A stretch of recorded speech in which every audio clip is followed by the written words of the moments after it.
আসসালামু আলাইকুম। আজকে আমি আপনাদের সামনে ইসলামিক ৭টা কোয়েশ্চেনস এবং অ্যান্সার আপনাদের সামনে উপস্থাপন করব। আশা করি ভিডিওটি মনোযোগ দিয়ে দেখবেন। প্রিয় নবী হযরত মুহাম্মদ সাল্লাল্লাহু আলাইহি সাল্লামের শৈশবকালটি প্রায় ৬টি বছর কোথায় অতিবাহিত করেছিলেন? আনসার: নবীজি সাল্লাল্লাহু আলাইহি সাল্লামের দুধমাতা হালিমা সাদিয়া রাদিয়াল্লাহু তাআলা আনহার ঘরে তার শৈশবের প্রায় ৬টি বছর অতিবাহিত করেছেন।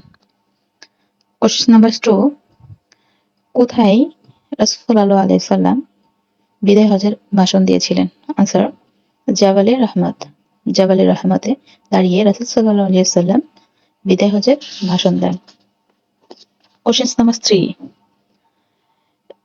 রাসূল সাল্লাল্লাহু আলাইহি সাল্লাম তার প্রিয় সাহাবী হযরত আবু বকর সিদ্দিক রাদিয়াল্লাহু তাআলা আনহু সহ হিজরতের সময় কোন গুহাতে আশ্রয় নিয়েছিলেন?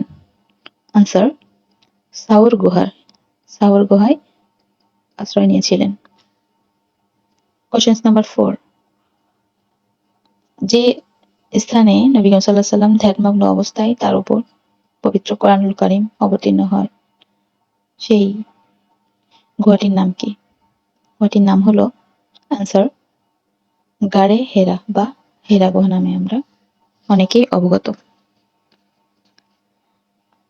কোশ্চেন নাম্বার 5: নবী করিম সাল্লাল্লাহু আলাইহি সাল্লাম মেরাজের রাতে পৃথিবী থেকে বোরাক যোগে ঊর্ধ্ব আকাশে ভ্রমণ শুরু করেছিলেন কোথা থেকে?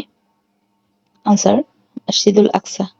মসজিদুল আকসা থেকে মেরাজের রাতে রাসূল সাল্লাল্লাহু আলাইহি সাল্লাম পৃথিবী থেকে বোরাক যোগে ঊর্ধ্ব আকাশে ভ্রমণ শুরু করেছিলেন। কোশ্চেন নাম্বার 6: রাসূল সাল্লাল্লাহু আলাইহি সাল্লাম মক্কা থেকে মদিনায় হিজরতকালে সর্বপ্রথম কোন মসজিদটি নির্মাণ করেছিলেন? আনসার: মসজিদে কুবা। মসজিদে কুবায় এই মসজিদে এক ওয়াক্ত নামাজ আদায় করলে একটি মাকবুল উমরার সওয়াব পাওয়া যায়। সুবহানাল্লাহ। কোশ্চেন নাম্বার 7: কোন মসজিদে একই নামাজ দুই কিবলার দিকে ফিরে পড়া হয়? আনসার: মসজিদে কিবলাতাইন। মসজিদে কিবলাতাইনে একই নামাজ দুই কিবলা অর্থাৎ বাইতুল মাকদাস ও বাইতুল্লাহ দিকে ফিরে পড়া হয়।